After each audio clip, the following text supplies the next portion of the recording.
యాదాద్రి భువనగిరి జిల్లా తుర్కపల్లి గ్రామంలో ఎంపీటీసీ తుమ్మల వెంకటరెడ్డి ఆధ్వర్యంలో ఇన్ఛార్జ్ డేగల పాండు టీఆర్ఎస్ గ్రామశాఖ అధ్యక్షులు బెల్లి నరసింహ గ్రామంలోని ఇంటింటికి గడప గడపకు టీఆర్ఎస్ పార్టీ అభివృద్ధి చేసిన అభివృద్ధి సంక్షేమ పథకాలు వివరిస్తూ కరపత్రాలు పంచుతూ ప్రచారం నిర్వహించారు. డేగల పాండు తుమ్మల వెంకటరెడ్డి మీడియాతో మాట్లాడుతూ రాష్ట్రంలో కాంగ్రెస్ ప్రభుత్వం అమలు చేయని సంక్షేమ పథకాలతో ప్రజలు మోసం చేస్తూ పరిపాలన చేస్తున్న రేవంత్ రెడ్డి ప్రభుత్వాన్ని ఓటు ద్వారా ఓడించాలి అని, కేసీఆర్ ప్రభుత్వం చెప్పిన టైంకు రైతు బంధు 24 గంటల కరెంటు పెన్షన్ సకాలంలో అందరికీ అందించేవారు కేసీఆర్కు మాత్రమే సాధ్యమని, భువనగిరి పార్లమెంట్ అభ్యర్థి క్యామా మల్లేశం కారు గుర్తుపై ఓటు వేసి గెలిపించాలి అని కోరారు. ఈ కార్యక్రమంలో గ్రామశాఖ అధ్యక్షులు బెల్లి నరసింహ, తుమ్మల చంద్రారెడ్డి, బట్టు నవీన్, మాసంపల్లి తిరుమలేష్, బట్టు భిక్షపతి, మునగాల నవీన్, ఆలేరు నరసింహ, మునగాల లింగయ్య, బట్టు స్వామి, మరి గోపాల్, మల్లయ్య, నరసింహ, జక్కాల నరసింహ, గుర్రం కృష్ణారెడ్డి తదితరులు పాల్గొన్నారు.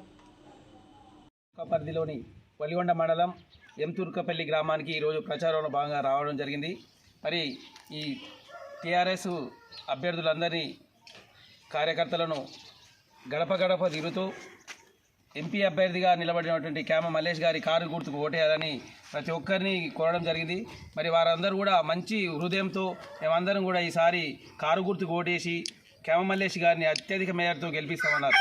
మరి దాని కారణం కూడా వాళ్ళే చెబుతూ గత 4 నెలల క్రితం ఏర్పడినటువంటి కాంగ్రెస్ ప్రభుత్వం అబద్ధాలతో మోసాలతో అధికారంలోకి వచ్చింది కాబట్టి వాళ్ళు నిర్ణయించినటువంటి డిసెంబర్ 9 నాటికే అన్ని పథకాలు అమలు చేస్తామని మాట ఇచ్చి మోసం చేసినందుకు గాను వాళ్ళకి ఈసారి తగిన బుద్ధి చెప్పడానికి మరి కారు గుర్తుకు ఓటేసి అత్యధిక మేయర్తో గెలిపించాలని వారందరూ కూడా ముందుకు వస్తున్నారు. అందరూ కూడా ఏకాభిప్రాయంతో వారు ఓటేసి గెలిపిస్తారని కోరుతున్నాం. వలిగొండ మండలం తుర్కపల్లి గ్రామంలో బీఆర్ఎస్ పార్టీ పార్లమెంట్ అభ్యర్థి క్యామ మల్లేశన్న గారి గెలుపు కోసం మరి ఈనాడు ఇంటింటి ప్రచారం నిర్వహించడం జరిగింది. ఈ కార్యక్రమానికి మన తుర్కపల్లి ఎంపీటీసీ పరిధి ఇన్ఛార్జు కంచనపల్లి మాజీ సర్పంచ్ మన డేగల పాండరన్న గారు రావడం జరిగింది. మరి ఈరోజు మరి గ్రామంలో మరి గడప గడపకు తిరుగుతూ బీఆర్ఎస్ పార్టీ గతంలో చేసిన సంక్షేమ పథకాలను తెలియజేస్తూ ఖచ్చితంగా రాబోయే పార్లమెంట్ ఎన్నికల్లో వచ్చే 13వ తారీఖు జరిగే ఎన్నికల్లో కారు గుర్తు మీద ఓటేసి క్యామ మల్లేశన్న గారిని అత్యధిక మెజార్టీతో గెలిపించాలని కోరడం జరిగింది. ప్రజలు కూడా స్వచ్ఛందంగా ఈసారి ఖచ్చితంగా కొంత పోయిన అసెంబ్లీ ఎన్నికల్లో పొరపాటు జరిగింది. ఖచ్చితంగా ఈ ఎంపీ ఎన్నికల్లో కాంగ్రెస్ పార్టీకి బుద్ధి చెప్పే అవకాశం వచ్చిందని చెప్పడం జరుగుతుంది. మాయ మాటలు చెప్పి అనేక అబద్ధపు హామీలు ఇచ్చి మరి ఇవాళ అమలు కానీ సాధ్యం కాని హామీలు ఇచ్చి మరి ఇవాళ ఏది కూడా వాళ్ళు అమలు చేయడం లేదు. కేవలం ఒక ఫ్రీ బస్ అని పెట్టి అది ఒక్కటే మహిళలకు చేసింది తప్ప ఇంకా ఏది కూడా లేదు. అది ఒక్క బస్సు ఉన్నది కూడా లేదు.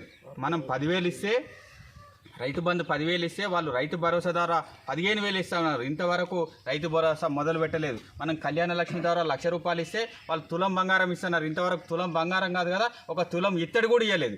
ఈ రకంగా ప్రజలను మోసం చేస్తూ దగా చేస్తూ మాయమాటలతోటి అధికారంలో ఇచ్చిన కాంగ్రెస్ పార్టీకి ఖచ్చితంగా ఈ తెలంగాణ ప్రాంతంలో ఖచ్చితంగా బుద్ధి చెప్పే అవకాశం వచ్చింది. ప్రజలందరూ కూడా తిరగబడుతున్నారు. ఖచ్చితంగా ఇంకొక 6 నెలల తర్వాత కాంగ్రెస్ నాయకులు గ్రామాలకు వస్తే తరిమి కొట్టే అవకాశం ఉంది. గ్రామ ప్రజలంతా కూడా తరిమి కొట్టే అవకాశం ఉంది.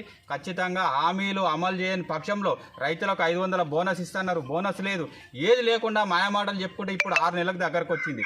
ఏది చేస్తలేరు. ఖచ్చితంగా ఈ ప్రభుత్వానికి బుద్ధి చెప్పి ఖచ్చితంగా గుణపాఠం నేర్పిస్తామని తెలియజేస్తూ క్యామ మల్లేశన్న గారిని అత్యధిక మెజార్టీతోటి ఎంపీగా భువనగిరి పార్లమెంట్ అభ్యర్థిగా గెలిపించుకొని కేసీఆర్ గారి నమ్మకాన్ని నిలబెట్టి ఖచ్చితంగా కారు గుర్తు మీద ఓటేసి గెలిపిస్తామని తెలియజేస్తూ జై తెలంగాణ, జై తెలంగాణ. నరసింహ లేట్ అయింది.